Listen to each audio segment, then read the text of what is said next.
Hey guys, tonight we're drifting down the Nile.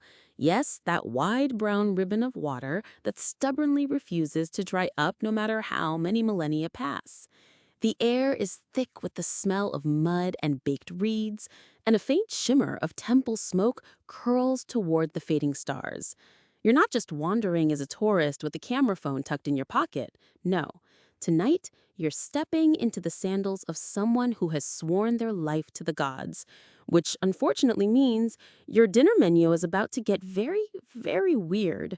Spoiler, you probably won't survive this strict food plan unless you happen to enjoy chewing on bread that's been sifted within an inch of its life. So, before you get comfortable, take a moment to like the video and subscribe, but only if you genuinely enjoy what I do here. And while you're at it, drop a comment with your location and the time of day where you are right now. It always amazes me to imagine someone listening in Los Angeles at sunrise while another drifts to sleep in Mumbai at midnight. Now, dim the lights, maybe turn on a fan for that soft background hum, and let's ease into tonight's journey together. You find yourself walking across the temple courtyard. The sandstone walls glow gold under torchlight, and the chatter of commoners fades as you step inside. This is not a marketplace, not a family kitchen. It's a sacred precinct. Everything you eat, everything you drink has been weighed, sifted, blessed, and occasionally argued about by men in white linen robes. Your diet is no longer your own. It belongs to the gods. First thing you notice? The kitchen isn't loud. There are no sizzling pans, no dramatic clang of bronze pots. Instead, the soundscape is strangely methodical. The scrape of grinding stones, the slosh of water poured carefully into jars, the low chanting of purification spells. Priests here do not simply cook, they consecrate. And if you think your local health inspector is picky, imagine a committee of deities hovering over every grain of barley you're allowed to swallow. Mainstream historians tell us that temples ran their own kitchens, large, orderly places where food was prepared both for daily rituals and for the select mouths of the priesthood. These kitchens were supplied by an almost industrial operation, vast estates owned by the temple, worked by farmers who sent their grain, vegetables, and animals straight into sacred storage. You, as a priest, don't shop for groceries. They arrive on reed boats and ox-drawn carts, counted and tallied, destined for the gods before they ever reach your stomach. And here comes your first reality check.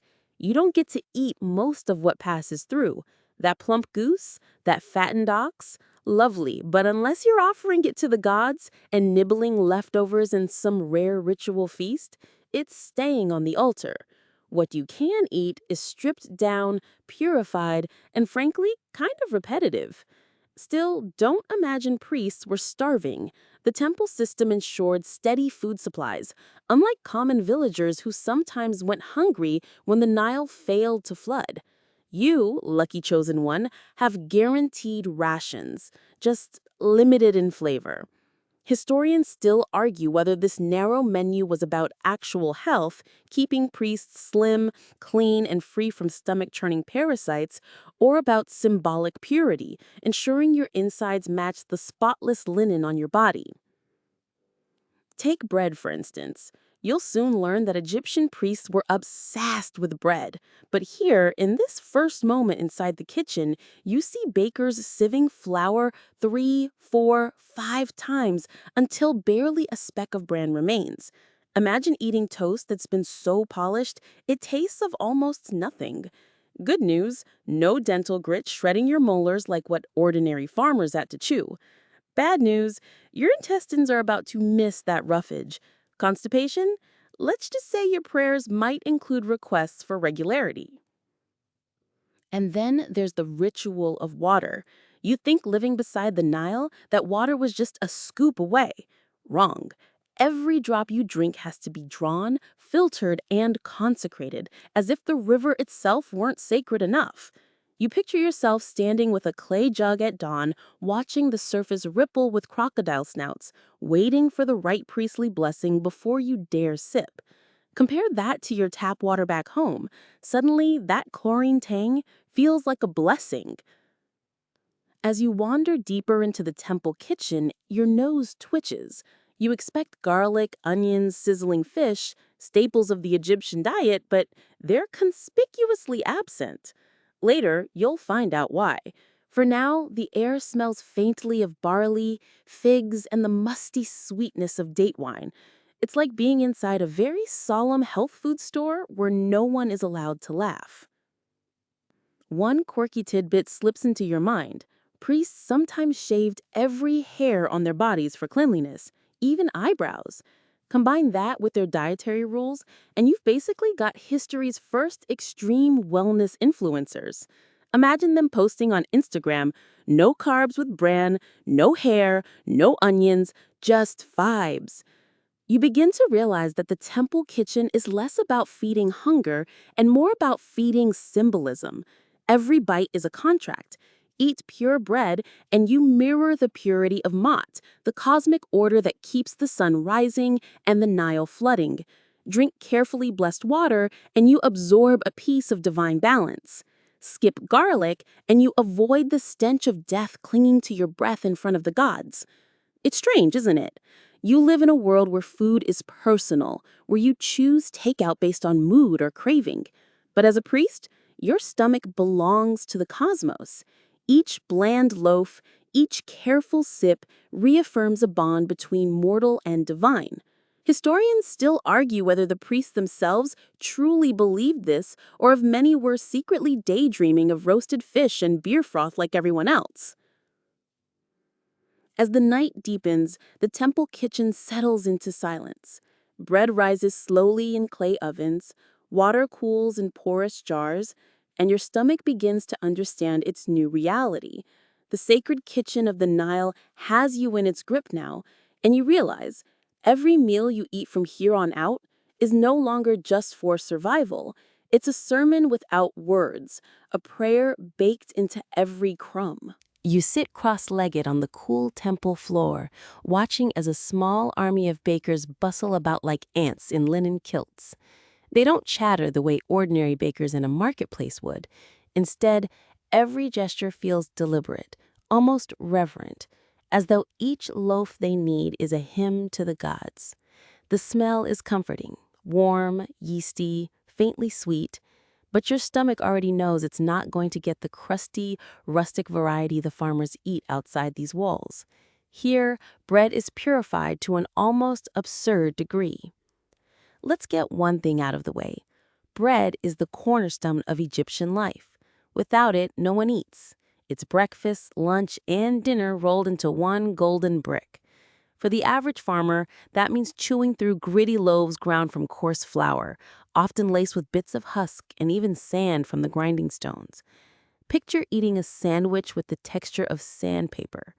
No wonder so many skeletons from that era show teeth ground down like worn pebbles. But you, lucky priest, don't get grit. Your bread is sifted, and then sifted again. The flour passes through fine linen sieves until it's as pale as desert dust. The temple insists on bread without blemish, because impurity in food could mean impurity in ritual. So while the farmer's molars scream for mercy, yours remain mostly intact, gleaming in the torchlight. On the downside, your intestines might stage a protest. Without that bran and husk, you're basically the ancient equivalent of someone living off ultra-processed white bread. Let's just say your digestion is about to slow to a dignified crawl. And here's a fun little twist. The bread itself isn't always plain. In temple kitchens, bakers craft dozens of shapes. Cones, rings, flat discs, sometimes sweetened with dates or honey for offerings. Some loaves are molded into animal forms, little edible prayers baked for the gods. Historians still argue whether the priests themselves got to nibble on these fancier versions, or if they were strictly for divine taste buds. Imagine being surrounded by bread shaped like sacred bulls and birds, but told, nope, hands off, that's for the altar. Torture by carbohydrates. One mainstream historical fact to note here: written temple records actually list the daily allotments of bread given to priests. Sometimes it reached staggering numbers, dozens of loaves per day. Before you start picturing a priest waddling around stuffed with baguettes, remember these loaves were often small and flat, more like dense rolls. Plus, much of it wasn't eaten by one man alone. Rations supported extended households, with wives, children, and servants benefiting from the priestly bread allowance. So no, you're not personally scarfing 60 loaves before bed, though that would have made for a very different hieroglyph. Then there's the ritual of how bread is handled. You don't just grab a loaf and tear in.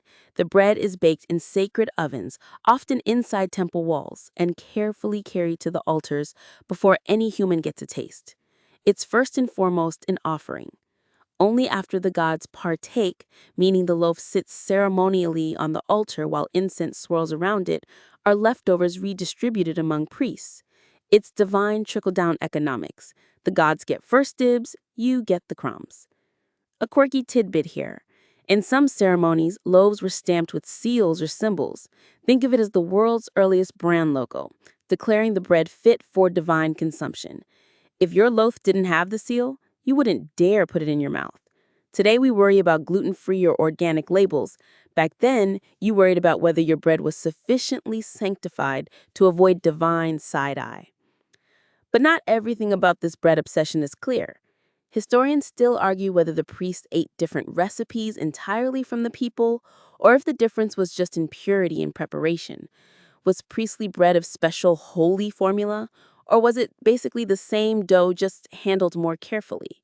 The texts give hints, but rarely details, leaving us staring at ancient bakery remains and playing culinary detective.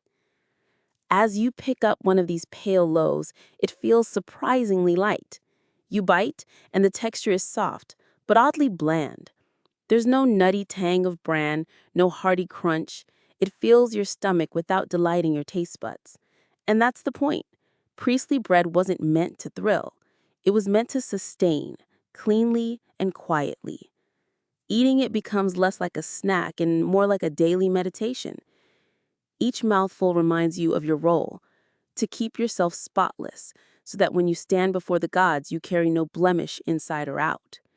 Still, your human side can't help but grumble. You watch a worker outside the temple biting into his coarser bread, smeared with garlic paste, and you almost envy him. Sure, his teeth will be wrecked by 30, but at least he's not staring down a plate of divine cardboard. You mutter a sarcastic thought: "Praise be to the gods, for they truly love us enough to keep us regular with sheer boredom." But then again, maybe that's sacrilegious, so you quickly imagine swallowing the joke along with the crumb. The temple bakers keep moving, shaping, sealing, stacking loaves in baskets lined with fresh leaves. Somewhere in the distance, a scribe tallies numbers on a clay tablet, ensuring every piece of bread is accounted for. And you, nibbling on your sanctified slice, understand something subtle. This bread isn't really about you. It's about maintaining the machinery of belief, the endless cycle of offering, blessing, and redistribution. You're just the stomach attached to the ritual. And yet, as the night drifts on and the smell of baking continues, you can't deny the comfort of it. The bread may be bland, but it's warm, dependable, filling. In a world where famine always lurks at the horizon, you know this kitchen will provide, day after day. Your hunger is chained to the gods now, and the gods, at least when it comes to bread, never forget to feed their servants. The heat of the ovens lingers on your skin as you drift into another corner of the temple kitchen, where the smell changes dramatically. Gone is the dry, flowery scent of endless loaves. Now the air is thick with a frothy tang, equal parts earthy and sour. You follow your nose to a cluster of clay jars, some wide-mouthed, others sealed with reed stoppers. A faint fizzing sound escapes from within. Congratulations, you've found the sacred brewery. And tonight, you're about to learn that beer in ancient Egypt isn't the crisp lager of your local bar, but a thick, porridge-like brew that priests drank with surprising devotion. Here's the thing. Beer wasn't just a casual beverage in Egypt. It was daily bread in liquid form, made from barley and emmer wheat, often with dates thrown in for sweetness. For farmers and workers, it was fuel. For priests, it was more complicated. Beer had to be brewed in ritual purity, its ingredients carefully handled, its jars blessed before consumption. You sip and find it's not bubbly or bitter, but more like slurping liquid bread with a tangy kick. Imagine a smoothie that both fills your stomach and leaves you slightly tipsy. Though, in fairness, priestly beer was often weaker than what the average dock worker gulped down. Mainstream historical fact. Records from temple offerings show that beer was essential in daily rituals, sometimes listed alongside bread as a divine necessity. Just as the gods demanded loaves, they also demanded jars of beer, placed on altars morning and night. Priests oversaw the brewing, ensuring the right portions and purity. But here's the catch. You didn't always get to drink it yourself. Much of the sacred beer went straight to the gods, or rather sat on their tables until redistributed. The irony is delicious. You supervise vats of foamy goodness, but often watch it bubble away untouched. And yet, beer wasn't only for ritual. It doubled as medicine. The foamy top, rich in yeast, was believed to cure stomach ailments and promote health. You can almost hear an ancient doctor muttering, "Take 2 jars and call me in the morning." Whether it worked or not, well, historians still argue whether these yeast-heavy brews truly carried healing powers, or if priests simply enjoyed the excuse to sip under the label of treatment. One quirky tidbit: Egyptian beer sometimes came in multiple strengths. There were thin, watery versions for everyday hydration and thicker, richer brews for special offerings. Some texts even mention beer colored red, possibly tinted with fruit or herbs, which priests might have reserved for particularly sacred rituals. Imagine the gods sitting there with a rainbow flight of craft beers, centuries before your local hipster brewery thought it was cool. Of course, not everything about priestly beer was indulgence. Rules bound you tightly. Too much beer was seen as impure, leading to disorderly behavior that priests were sworn to avoid. You, draped in spotless linen, can't exactly stumble into the sanctuary slurring hymns. Sobriety was linked to sanctity. A tipsy priest risked divine disapproval, and possibly a pounding headache without ibuprofen handy. So your beer consumption is carefully measured, more about symbolic connection to the gods than personal pleasure. Still, you can't help but picture the irony. Outside the temple, workers guzzle hearty mugs of beer after hauling stones under the sun. Inside, you sip solemnly from a consecrated jar, trying not to enjoy it too much. The gods apparently don't want their priests drunk dancing in the courtyard, which is probably wise, though it does make you wonder how many solemn rituals were occasionally spiced up by someone tipping past their limit. Historians still argue whether some festivals, rowdy affairs full of singing, clapping, and dancing, allowed priests to let loose with stronger brews, or if they always had to maintain their stiff dignity. You raise the jar to your lips again. It's thick, filling, strangely satisfying, even if your modern tongue longs for a crisp pilsner. And as you swallow, you understand the deeper symbolism. Beer wasn't just food or drink. It was a liquid embodiment of the Nile's bounty, grain transformed by fermentation into something greater. something that bridged human and divine. Drinking it, even sparingly, tied you to the cosmic cycle. River floods feed fields, fields give grain, grain becomes bread and beer nourishes both priest and God. Another quirky image surfaces in your mind. Ancient texts sometimes describe beer as a weapon against demons. One myth tells of Sekhmet, the lion-headed goddess of war, being calmed when tricked into drinking vats of beer dyed red to look like blood. She got so drunk she passed out, and humanity was saved. You grin into your jar, thinking if beer can pacify a bloodthirsty goddess, maybe it can get you through another long night of ritual chanting. The brewery hums with quiet purpose. Workers stir thick mash with wooden paddles, scoop it into jars, and set them aside to ferment. The air is warm, slightly sweet, buzzing with invisible yeast at work. You sit back, feeling the slow weight of beer settle in your belly. It's not the raucous cheer of a tavern pint, but something gentler, steadier.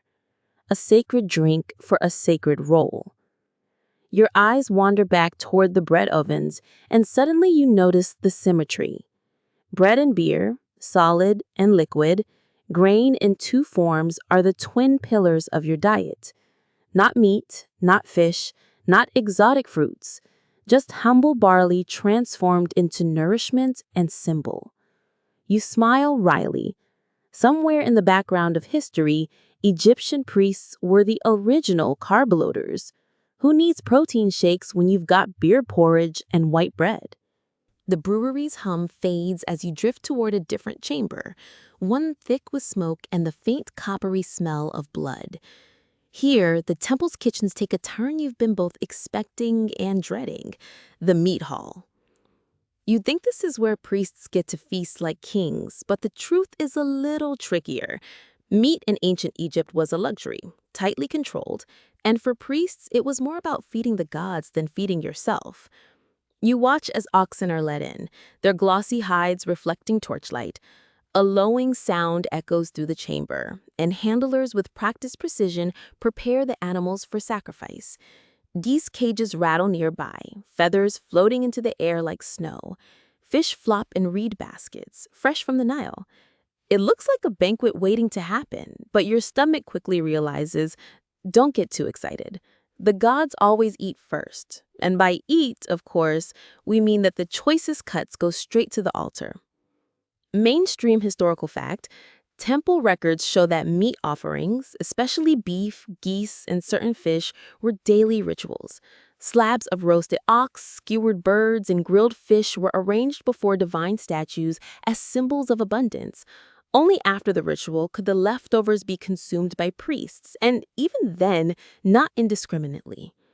The choicest portions belonged to the gods. You were left with what they didn't accept. It's divine hand-me-downs at its most elaborate. And here's where it gets strange. Priests didn't exactly live on steak and poultry. In fact, evidence suggests that many abstained from meat entirely, except during specific rituals. It wasn't about scarcity, temples had plenty, but about purity. Too much meat was thought to cloud the spirit, weigh down the body, and make one less fit for sacred duty. Imagine a modern gym trainer wagging their finger at you, skip the ribeye, stick to clean carbs. The Egyptians were doing it millennia earlier, only with more incense. But the symbolism runs deeper. Meat was tied to the gods in ways bread and beer weren't. An ox represented strength, a goose represented fertility, and a fish, well, that depended on which fish. You couldn't casually snack on these animals without brushing up against powerful cosmic symbols. And when your job is to stand pure before the gods, you don't risk turning dinner into blasphemy. Here's a quirky tidbit. Sometimes the animals were dressed up before being offered. Decorative garlands, painted horns, even little linen wrappings could transform your dinner into a divine gift. It's as though the Egyptians thought the gods had very refined taste and wouldn't touch plain old goose without at least a stylish ribbon. You glance at one such bird now, feather slicked back, a little flower crown perched on its head. And you can't help but snicker. Fashion-forward poultry. 2025 Instagram would love it. Historians still argue whether priests secretly indulged in more meat than records suggest. Skeletal studies of mummified priests sometimes show signs of richer diets, more protein, more fat than the average Egyptian. Was this because priests occasionally tucked into temple meat feasts, or were those bones from wealthier individuals outside strict ritual life? No one's entirely sure, which leaves you imagining a priest sneaking into a shadowy corner to nibble roasted goose, glancing nervously at the statue of Osiris as if the god might tattle. Even when you are allowed a piece, it's ritualized. Meat must be cut, roasted, and consumed in precise ways. You don't gnaw on a drumstick like a hungry farmer. You sit, slice, and chew with solemnity, turning a meal into ceremony. And sometimes, frankly, it's not worth the trouble. Bread and beer might be bland, but at least they don't come with the manual. Still, the temptation is real. The smell of roasting beef is impossible to ignore. Fat sizzles on clay grills, smoke curls upward, and your stomach growls. You remember that most Egyptians rarely tasted beef in their entire lives. For them, it was a feast reserved for festivals or funerals. Here you are, surrounded by it daily, and yet still denied. It's like being locked inside a chocolate factory and told you can only eat the packaging. A priest beside you mutters something about discipline, reminding you that indulgence is dangerous. He's right, of course. The gods may have an eternal appetite, but humans don't. To gorge on meat could mean breaking the spiritual balance you've sworn to maintain. Still, as you watch a golden-skinned goose pulled sizzling from the fire, you wonder if the gods ever noticed how often their sacrifices disappeared mysteriously into priestly stomachs. And then there's fish, perhaps the most divisive offering. Some fish were sacred, others taboo, depending on the deity and region. You'll hear more about that soon, but for now, you note the baskets waiting near the altar, each labeled for ritual use. To touch the wrong one could mean sacrilege. Imagine standing before the altar, accidentally munching a forbidden tilapia and realizing you've just tanked your spiritual credibility. Not a good look. By the time the meat ceremony winds down, you're left with only the scent of smoke clinging to your robes and the faint ache of an unfulfilled appetite. The gods have been fed, the altar's cleared, the leftovers carefully redistributed. You return to your bread and beer, realizing that in the peculiar diet of Egyptian priests, meat is never just food. It's a symbol, a ritual, a dangerous temptation you're trained to resist. The smoke of roasted ox fades into the night air as you wander to another corner of the temple compound, where baskets of glistening fish lie waiting, scales flashing like coins in the torchlight. You'd think the Nile, teeming with life, would be your endless buffet. After all, it's practically the planet's most generous fish market. Catfish, tilapia, perch, mullet, you name it. And for the average Egyptian, fish was a daily staple, grilled on open fires or salted to last through lean seasons. But for you, priest of the gods, fish is complicated, very complicated. Some of these creatures are strictly off limits. You can almost hear the stern temple scribe reminding you, not that one or that one either. Why? Because the Nile wasn't just a river, it was a cosmic stage.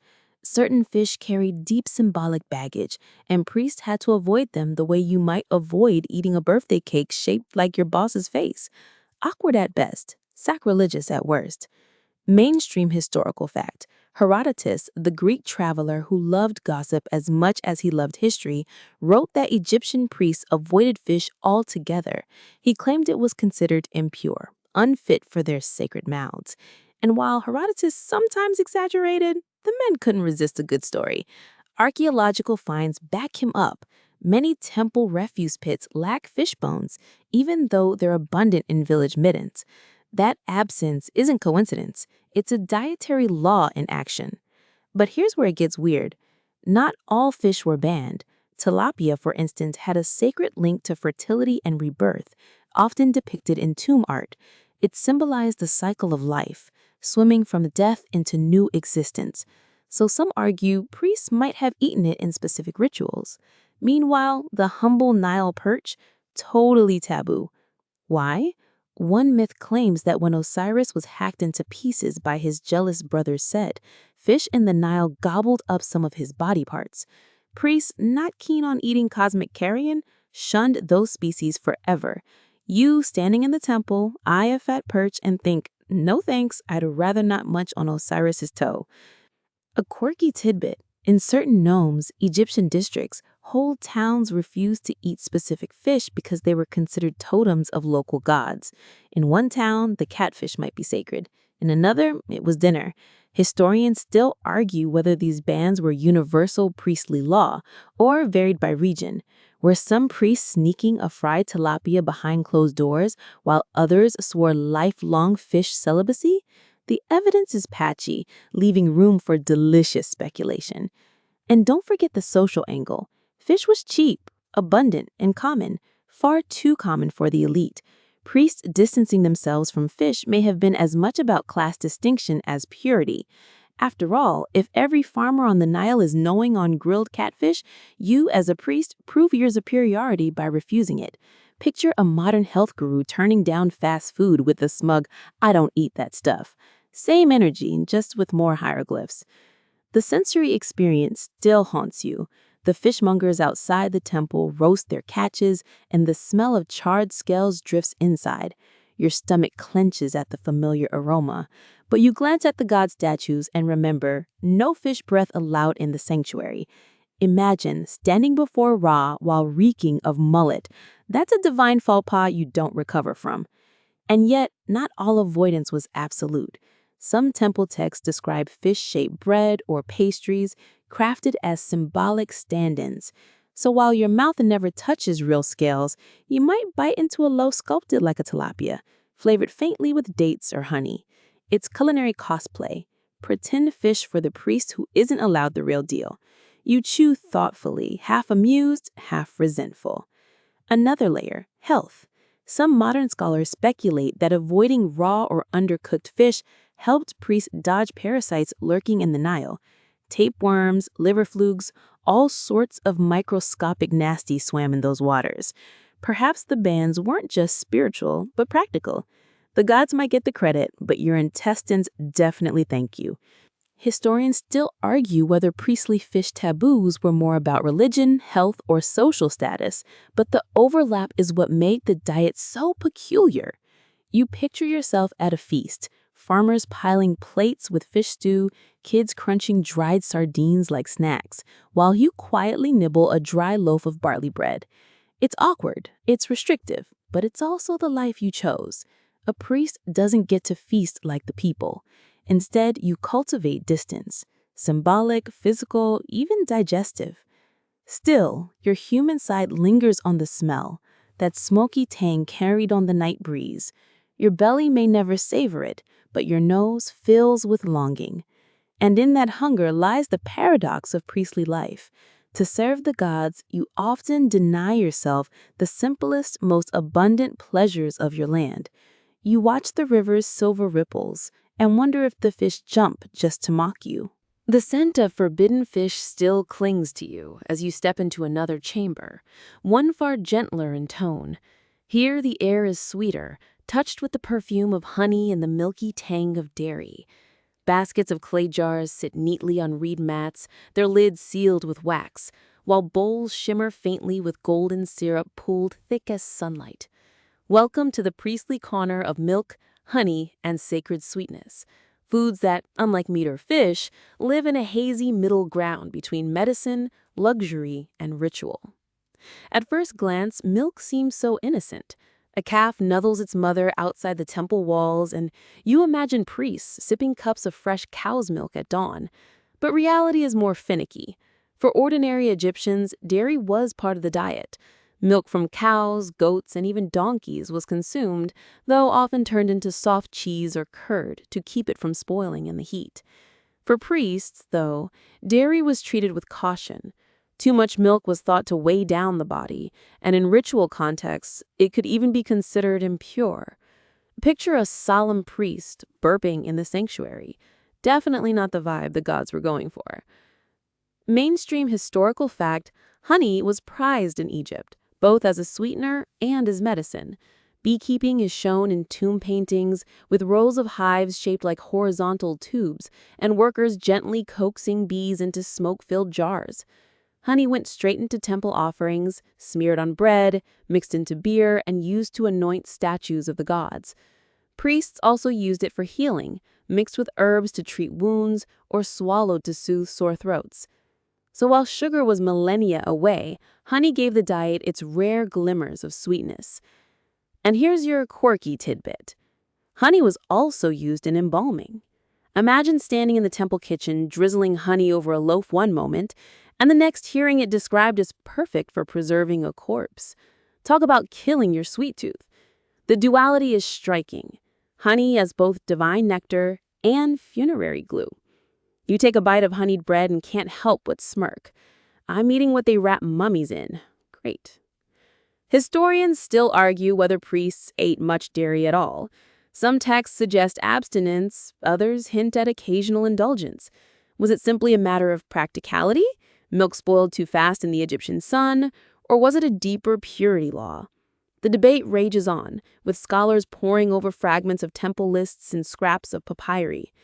All you know is that if a jug of fresh milk does make it into your hands, you're sipping quickly before it turns. And milk wasn't just for drinking. Evidence hints at priests using it ritually, sometimes pouring it in libations to the gods. Think of it as a symbolic nourishment, echoing the milk of goddesses who nursed kings and pharaohs in myth. One story even shows Hathor, the cow-headed goddess, nourishing rulers with her milk, granting them divine legitimacy. So when you drink milk in the temple, you're not just hydrating, you're tapping into cosmic mother milk. Comforting, but also a little awkward when you're an adult man sipping from a clay cup. The sweetness of honey was likewise loaded with symbolism. It represented rebirth and eternal life, its golden color reflecting the sun's rays. Pharaohs were sometimes compared to bees, lords of honey, and their temples echoed with the hum of hives kept in orderly rows. You, as a priest, couldn't simply smear honey on bread without realizing you were partaking of divine essence. Imagine eating peanut butter and honey at home and suddenly thinking, "Ah, yes, I am literally swallowing the sun." Of course, none of this stopped honey from being flat-out delicious. Compared to the endless parade of white bread and watered beer, a drop of honey on your tongue felt like a festival. You close your eyes and savor it slowly, aware that sweetness was rare in your world. No chocolate, no candy bars, no soda, just this thick golden syrup precious enough to count as treasure. And because priests loved turning food into medicine, honey was prescribed for almost everything. Infections, sore eyes, burns.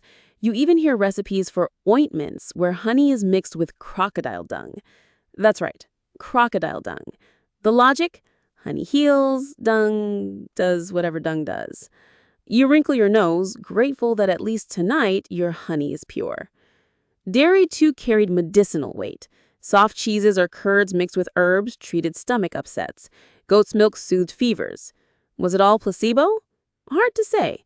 Historians still argue whether priests genuinely trusted dairy cures or whether these were symbolic rituals dressed up as medicine.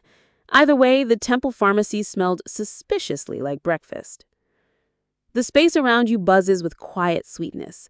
Clay jars sealed with wax keep honey safe for months, while curds ferment in bowls under linen cloths. Bees hum faintly in distant gardens where hives are tended with smoke. You lick a bit of honey from your finger and feel for just a moment like you're breaking free of the diet's monotony. Sweetness has that power. It sneaks past all the rules and lands straight into the soul. Still, you notice something about yourself. You're cautious. You eat the honey slowly, sip the milk sparingly, because as much as these foods are nourishing, they also feel unstable, precarious. They belong as much to ritual as to daily life, and you're never sure how much you're allowed. It's like nibbling from the god's private stash. One drop too many, and you imagine yourself waking to find your privileges revoked. So you finish the honey, swallow the last trace of milk, and wipe your hands clean. It's not a feast, but it's a flicker of sweetness in an otherwise restrained diet. And in the soft hum of bees and the clink of clay jars, you sense the irony. The gods who demand so much purity still let you keep a taste of nectar on your tongue. The honeyed taste still lingers faintly on your tongue as you wander deeper into the temple storerooms, past rows of baskets stacked high with treasures that don't shine like gold, but glow in their own quiet way. Fruit, piled figs, wrinkled but sweet, dates sticky as glue, pomegranates split open like rubies, their crimson seeds winking at you from woven trays. Fruit wasn't just food here. It was cosmology you could peel and bite into, a link between earthly nourishment and the order of the heavens. For most Egyptians, fruit was precious. Sure, everyone nibbled on dates from palms along the Nile or figs plucked from backyard trees, but not in the quantities you see here. Priests had access to storerooms that looked like a dreamer's sketchbook, baskets of sycamore figs, jars of grape raisins, melons chilled in temple shade. And like everything else in their diet, fruit wasn't about indulgence. It was about ritual neatness, divine balance.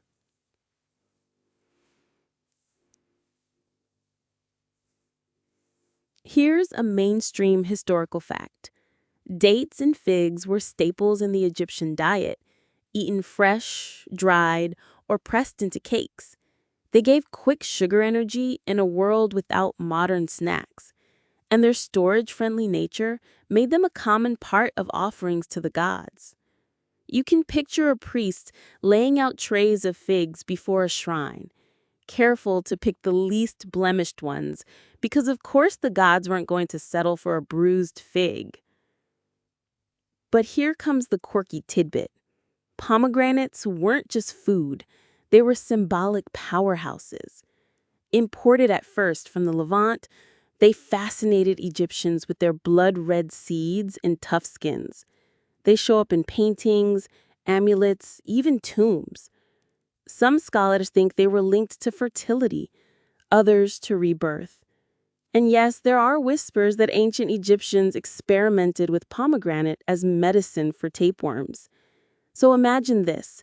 One moment you're spitting seeds into the sand, the next someone tells you it might clear your digestive tract. Suddenly, that fruit salad feels like a prescription.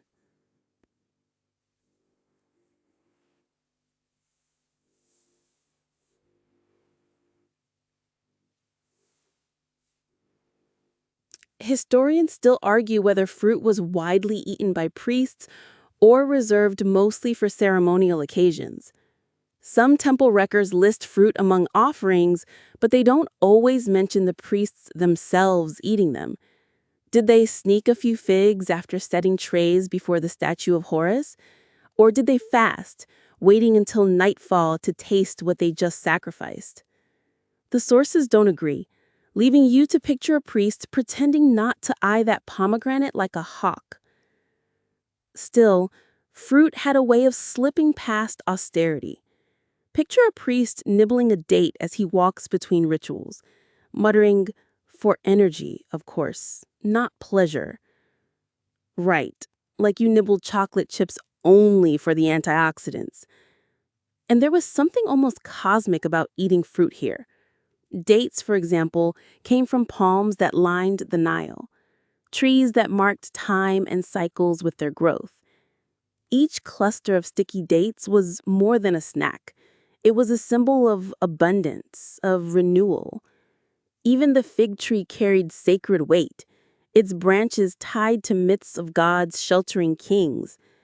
So when you sink your teeth into a fig, you're not just eating sugar. You're joining a rhythm that tied priestly bellies to the flow of creation.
The sweetness of fruit lingers, but now a sharp, pungent scent cuts through the air as you step into another storeroom, this one less celebratory, more controversial.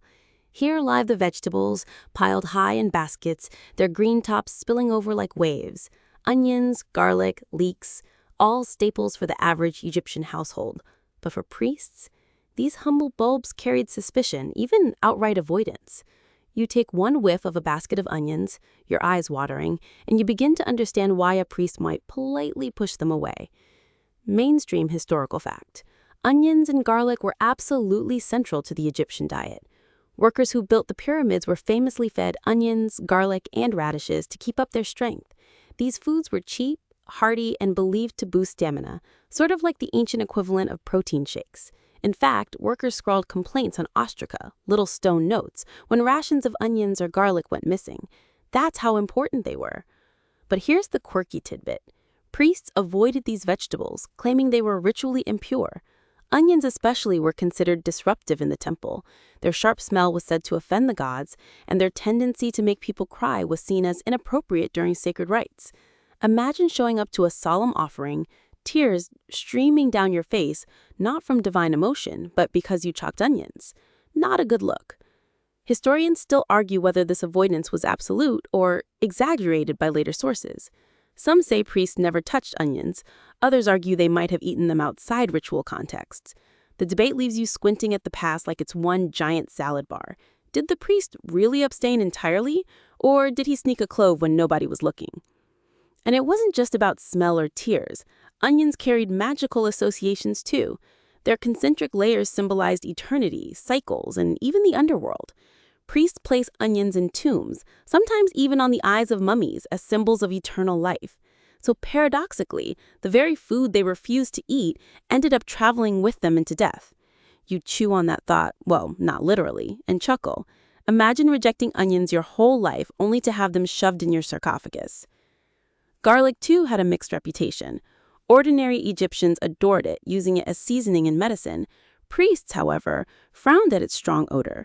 Garlic was believed to excite the blood, stir passions, and disrupt the calm purity priests were meant to embody. Essentially, garlic was the ancient Egyptian equivalent of a double espresso. Great for a farmer, not so much for a guy expected to chant hymns for 6 hours without twitching. You picture yourself as a priest faced with a plate of garlic-seasoned bread. Do you politely decline, citing ritual purity? Or do you cave, muttering, "Just one clove won't hurt"? Either way, you're left with garlic breath, and the gods, apparently, weren't amused by that. Still, vegetables weren't completely absent. Cucumbers, lettuce, beans, and chickpeas appeared in Egyptian diets, though priests were selective. Lettuce, for example, carried sexual symbolism tied to the fertility god Men, its milky sap linked to virility. That's not exactly the kind of symbolism you want hanging around the secret altar, so priests handled it cautiously. You can almost hear the whispered temple gossip. Did you see him nibbling lettuce? Bold choice. Vegetables grown in temple gardens may have been used more for offerings than for personal meals. Picture neat rows of leeks and onions swaying in the breeze, destined not for priestly stomachs, but for ritual plates placed before statues. The gods got the veggies, the priests kept their distance. It's like cooking a feast for someone else and then going home to eat plain bread. And yet, despite all these taboos, onions and garlic maintained a stubborn presence in Egyptian life. Ordinary workers swore by them, healers prescribed them, and soldiers ate them for courage. Even Herodotus, the Greek historian, marveled at the pyramids covered in inscriptions recording how many onions and garlic were fed to laborers. So the priest's rejection wasn't universal, it was a deliberate line drawn to separate them from the common folk. You start to sense a pattern. The priestly diet wasn't just about nutrition, it was about identity. Avoiding onions and garlic wasn't really about the smell or the tears, it was about distinction. Priests marked themselves apart by denying what everyone else enjoyed. The humble onion became a badge of difference, a way of saying, I'm not like the workers hauling stone blocks, I'm closer to the gods. Still, you can't help but laugh imagining a priest craving a slice of onion bread on the sly, like a modern monk sneaking chocolate in his cell. Maybe some of them did. Historians still argue whether the rules were rigidly enforced or flexible in practice. Either way, the avoidance of onions and garlic left priests with fewer savory flavors, their meals blander, but in theory, purer. So you leave the vegetable storeroom with a smirk, your eyes still stinging faintly from the onions. You're not sure what's worse, the thought of living without garlic bread forever, or the idea of being buried with onions stuffed under your eyelids. Either way, the priest diet once again proves its peculiar mix of austerity, symbolism, and unintentional comedy. The herbal fragrances trail behind you as you re-enter the stone corridors, where the cool air feels suddenly heavier, almost ceremonial. In this chamber, clay jars are stacked in neat rows, sealed tight with mud caps and reed stoppers. A priest kneels nearby, drawing water into a vessel with slow, deliberate movements, as though he were handling something far more precious than mere liquid. Welcome to the world of water, wine, and ritual purity, a world where even a sip could be loaded with spiritual responsibility. Mainstream historical fact: in ancient Egypt, water wasn't just scooped out of the Nile and guzzled down. For priests, it had to be ritually drawn. The Nile was considered sacred, but not all its water was fit for divine mouths. Priests fetched it at specific times, often before sunrise, reciting prayers as they filled jars. This ensured that what they drank and what they offered to the gods was ritually pure. No careless splashing here. Every drop had cosmic paperwork attached. Here's your quirky tidbit. Priests sometimes bathe 4 times a day in cold water, scrubbing themselves clean to maintain purity. Imagine that. 4 freezing plunges daily, no hot showers, no scented body wash. Just you, a clay jar, and the chill of now water at dawn. That meant a priest's life wasn't just full of holy chants, it was full of goosebumps. You can almost hear the groaning chorus of shivering men muttering, "All this just to keep Ra happy?" Historians still argue whether priests drink more water or more beer. Some accounts suggest they rely heavily on beer, since now water, even ritually collected, wasn't always safe to drink. Others argue that ritual purity demanded water consumption inside temple walls. The debate leaves you picturing a priest at the dining mat, weighing his options: the foamy, filling beer that kept his belly satisfied, or the chilly, ritually drawn water that might cleanse his soul but upset his stomach. Wine complicates the picture further. In daily Egyptian life, beer was the people's drink. Wine was rare, expensive, and often imported. But in temples, wine was a double-edged sword. It appeared in rituals, poured out as offerings to the gods, especially in later dynasties when vineyards spread in the delta. Yet, for priests, drinking wine themselves was controversial. Some sources warn against it, claiming it could intoxicate and corrupt purity. Others suggest limited ritual sips were allowed. So picture it. You're standing before a jug of dark red wine. Its aroma heady, rich, unusual compared to your mild beer. You want to taste it, but your role demands restraint. Do you risk a sip, praying the gods see it as devotion and not indulgence? Or do you step back, muttering about how you'll just stick to bread and water? It's the eternal priestly struggle, temptation in a clay jar. Wine also carried symbolic danger. Its deep red color was linked to blood, chaos, even the desert god Seth. Drinking it wasn't just about getting tipsy, it could be seen as flirting with disorder. And yet, it was also tied to joy, celebration, and fertility. You can imagine priests wrestling with that paradox. The same cup that symbolized chaos could also symbolize cosmic delight. Historians still argue whether priests genuinely feared wine or simply used the rules as an excuse to keep it rare and prestigious. Meanwhile, water remained the backbone of purity. Priests washed their mouths before chanting, rinsed their hands before offerings, and sprinkled sanctified water to cleanse altars. Every swallow mattered. You take a sip yourself from a clay cup, the water cool but faintly earthy, tasting of river mud and reed pollen. It isn't glamorous, but you can feel its weight. This isn't hydration, it's participation in a ritual cycle as old as the river itself. And beer. Don't forget the beer. While earlier you sipped the priestly brew as nourishment, here it reappears as contrast. Foamy, filling, safe to drink, and somehow less sacred than plain water. The irony makes you smile. In a world where water was dangerous, beer was medicine. Yet the priests turned it around, sanctifying the water with prayer while eyeing beer with suspicion in the temple walls. It's like choosing kale over cake, knowing full well the kale is giving you food poisoning. You glance around the chamber. Priests move methodically, filling jars, sealing them, storing them in rolls for later use. The air smells faintly metallic, the way clay and river water mingle. A jug of wine sits in the corner, covered, almost hidden, like a guest no one wants to acknowledge. And you stand there, holding your clay cup, realizing that thirst was never just thirst in this world. It was a test, a balancing act between purity and pleasure. So you sip carefully, letting the cool water slide down your throat. It doesn't taste spectacular, certainly not compared to honey or figs, but it carries the strange satisfaction of knowing you've done something proper.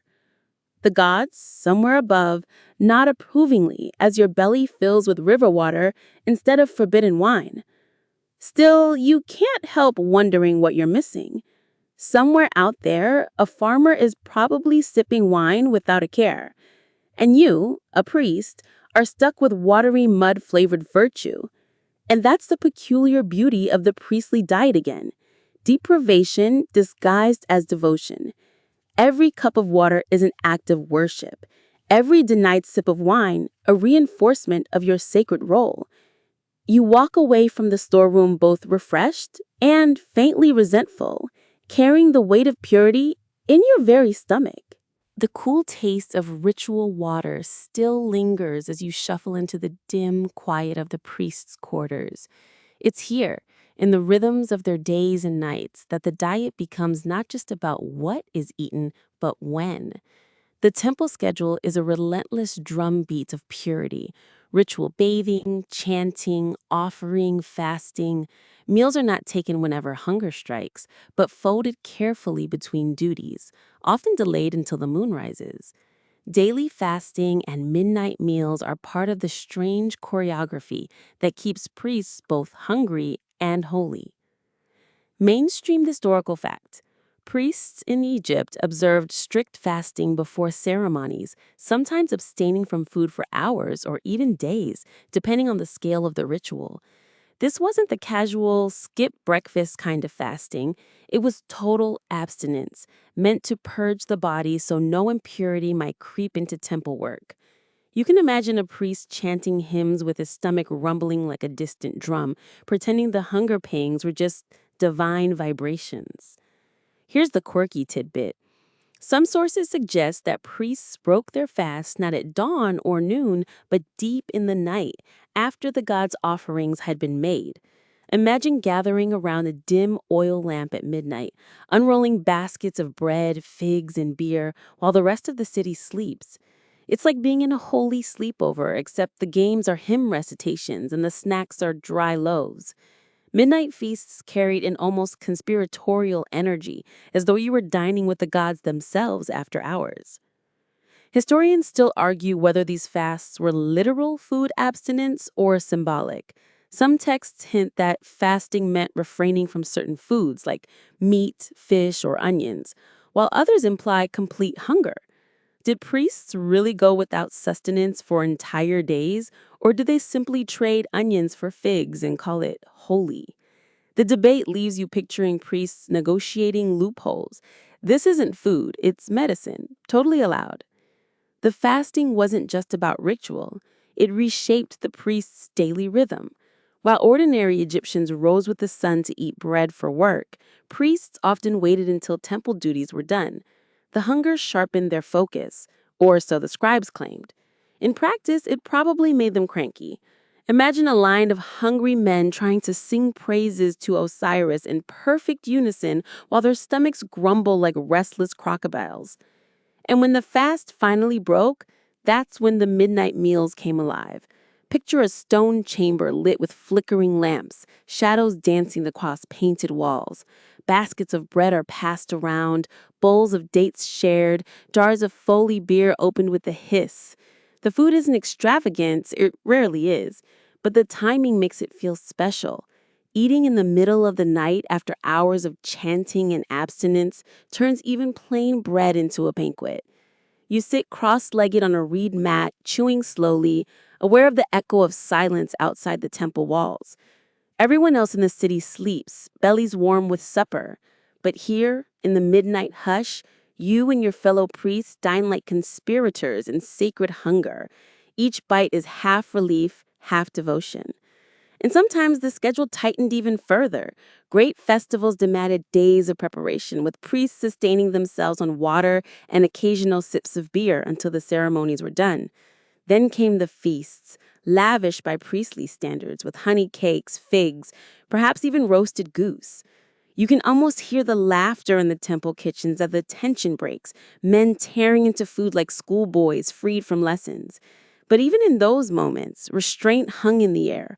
Priests were supposed to eat with moderation, never to excess. No midnight gorging, no drunken laughter, no slumping against walls with overstuffed bellies.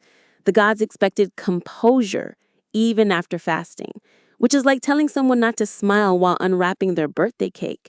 You can't help but imagine a priest sneaking an extra fig under his robe, whispering, "Balance, yes, but also dessert." The irony is stark. Priests spent their days feeding the gods, setting out banquets of bread, beer, meat, and fruit on altars, only to eat their own meager meals much later. They went hungry while statues of Horus dined in silence. You can picture one weary priest muttering, "Must be nice to be a god, endless offerings, no digestive issues." Still, the midnight meals held a secret power.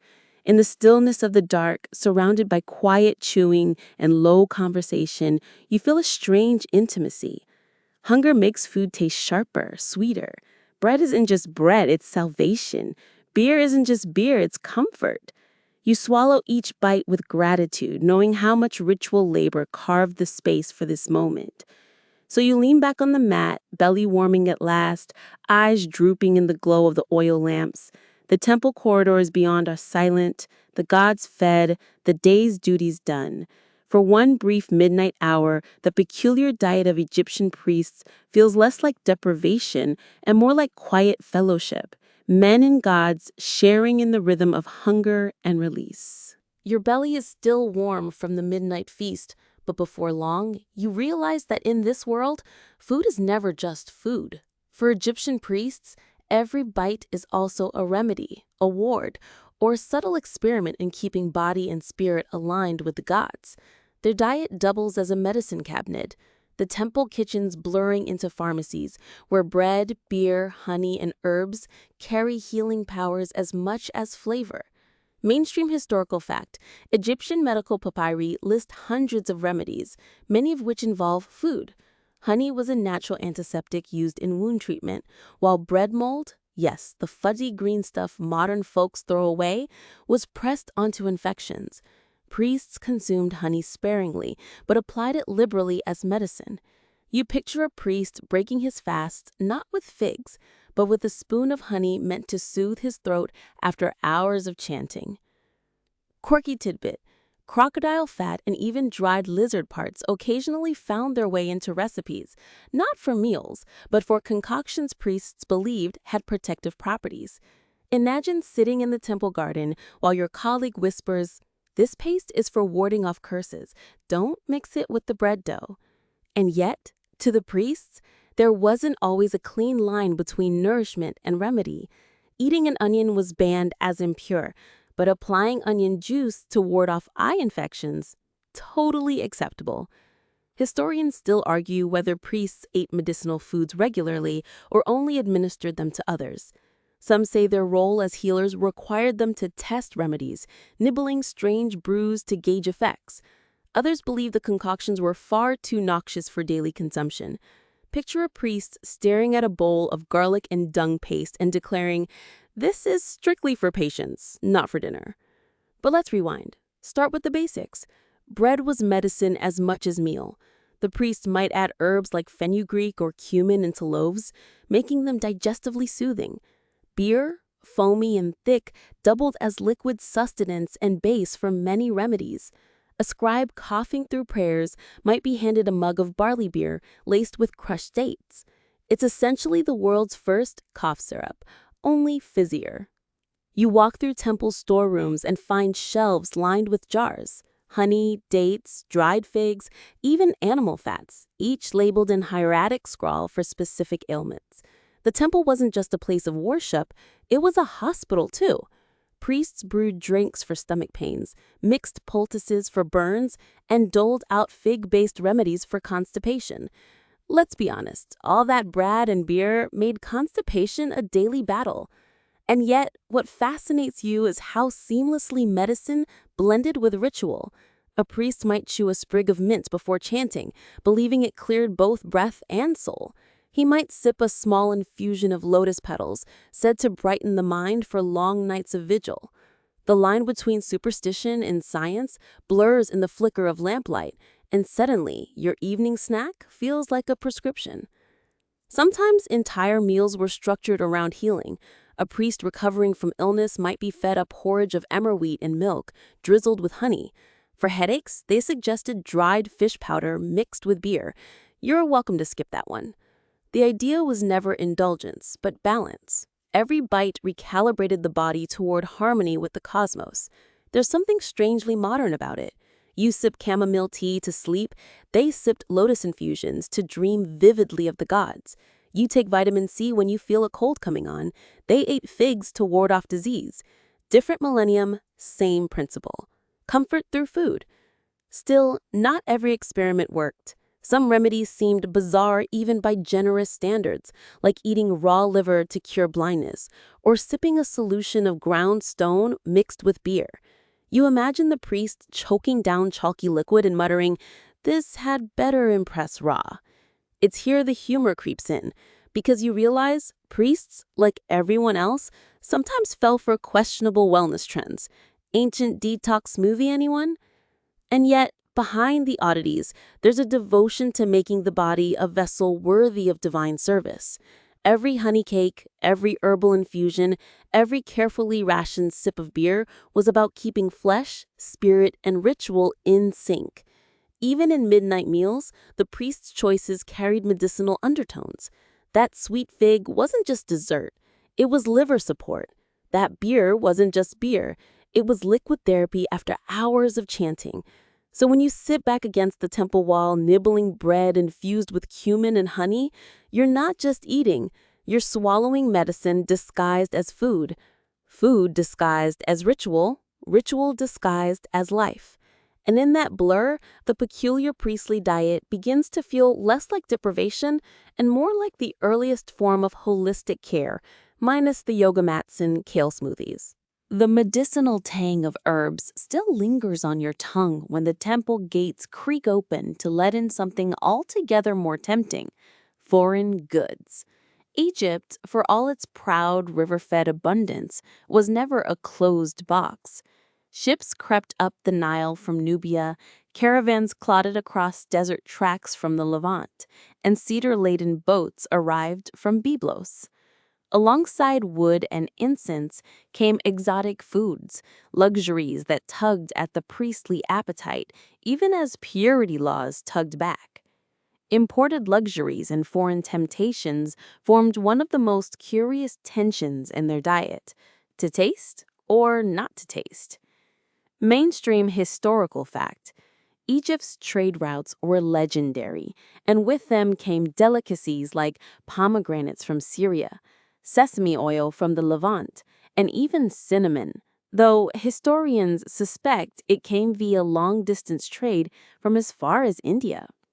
Priests, bound by ritual, couldn't just dive into the nearest basket of foreign fruit. These items were inspected, weighed against temple purity, and often reserved for offerings to the gods. So while the statue of Amun enjoyed a shining heap of imported figs, the priest arranging them had to make do with plain emmer bread. The scent of cinnamon and honey still clings to your robes, but now you stumble into a thornier debate. Were Egyptian priests actually vegetarians?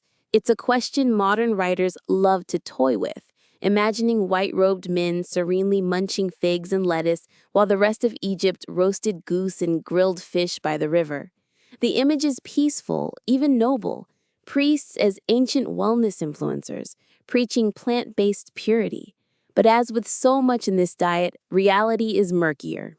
Mainstream historical fact.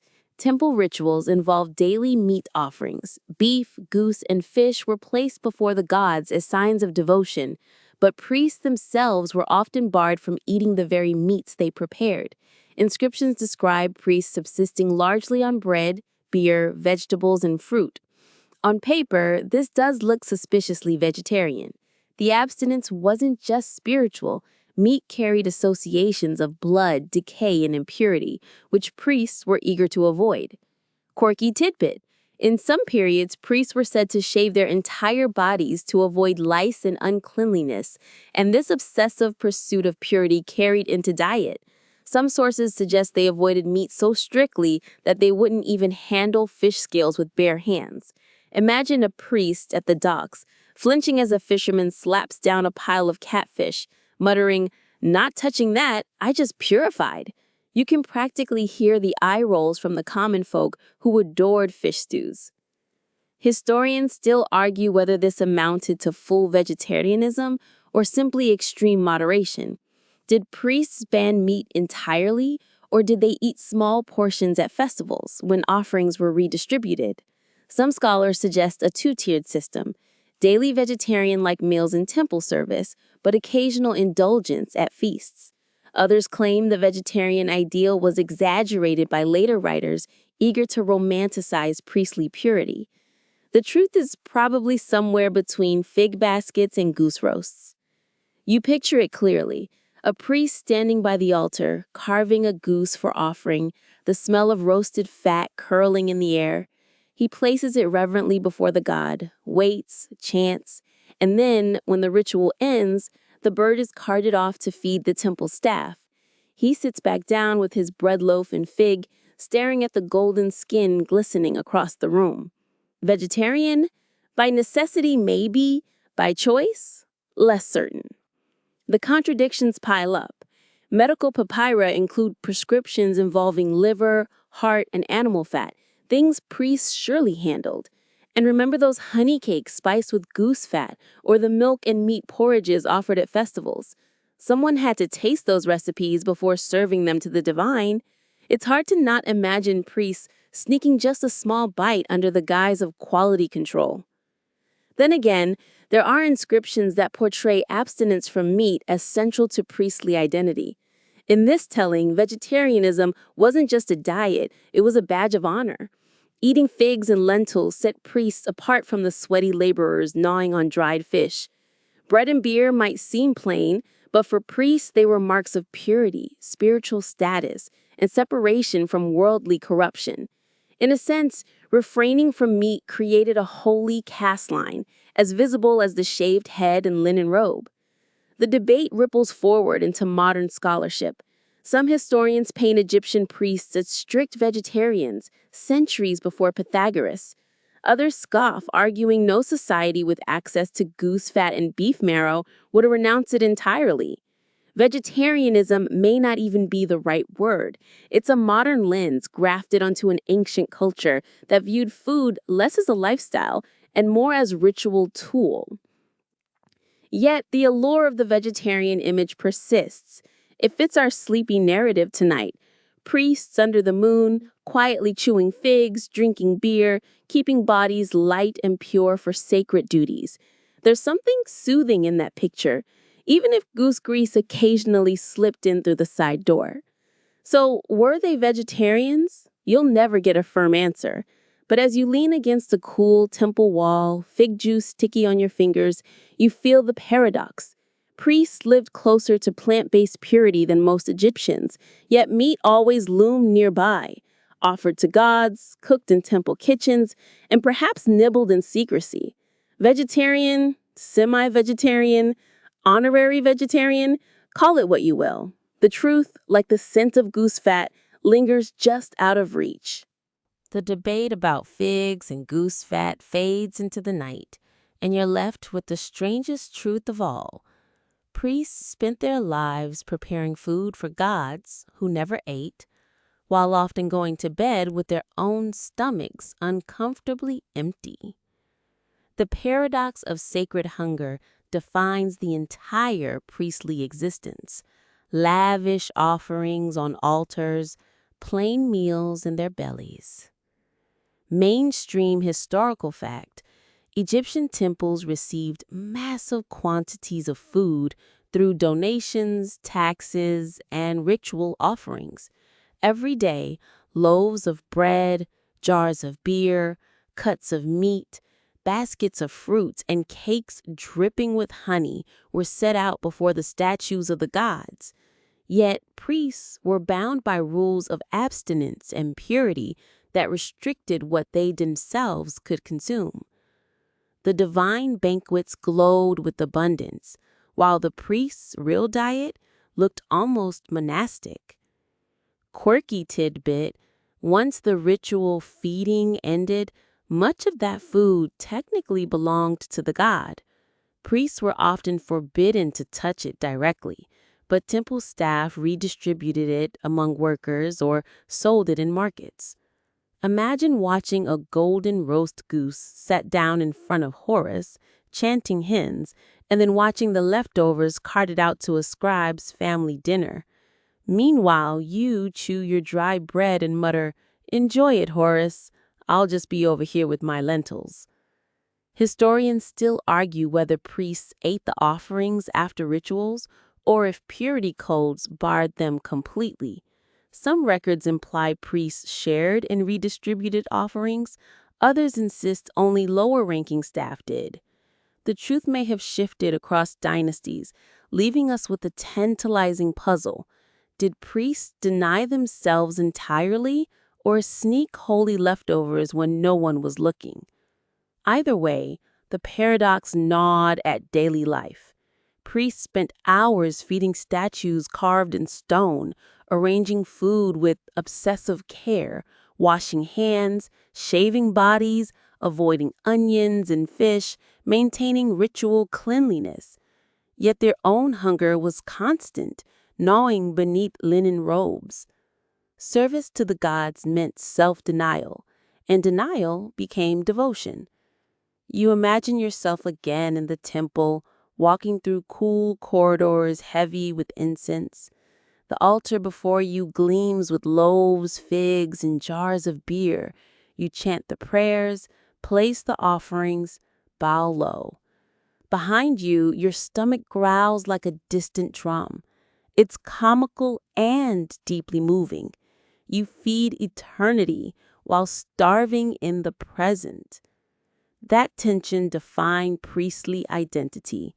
Hunger sharpened the edge of holiness. Abstinence kept them different from the bustling crowds at the fish market, the farmers eating onions with their bread, the nobles gorging on roasts. Hunger wasn't failure, it was sacrifice. And so the peculiar diet of Egyptian priests was less about recipes and more about paradox. Abundance all around, emptiness within. When you lie down at last on your reed mat, belly half full of bread and beer, you can almost hear the whisper of every priest before you. The gods feast. We wait. And maybe in that waiting, they felt closer to the divine, closer than any goose roast could ever bring. Now, the temple torches burn low and the halls fall quiet. You stretch out in the hush of the night, the scent of bread and honey still lingering faintly in the air, though your body feels empty in that strangely satisfying way. The priest knew this sensation well, the pull between hunger and fulfillment, denial and devotion. Your breath slows as you imagine the Nile drifting past in the moonlight, black waters catching silver ripples. Somewhere in the city beyond, families sit around low tables, sharing onions and beer, laughing and arguing, while here inside the temple walls, silence rules. The priests lie on their mats, lean bodies curled under linen, stomachs softened only by bread and figs. There is no sound but the faint hum of night insects and the deep, slow creaks of the river against its banks. You feel the weight of the centuries soften into a drowsy blur. Priests tended to the gods with patience, with care, with hunger. Their strange diet, their midnight meals, their honey remedies, and forbidden onions, all of it now folds into a gentle rhythm, like waves lapping against the stone embankments. Let yourself drift with them. Your body is lighter than it was a moment ago, your thoughts slower, softer, more distant. Each breath deepens, spreads warmth through your chest, loosens the grip of the day. You are not just lying in your bed now, but under the slow turning stars of Egypt, lulled by the same timeless river, embraced by the same night. And as the priests once whispered to their gods, you too can whisper now. Rest, peace, quiet. The offerings are made, the duties complete, the hunger eased. Close your eyes, let it all fade. Sweet dreams.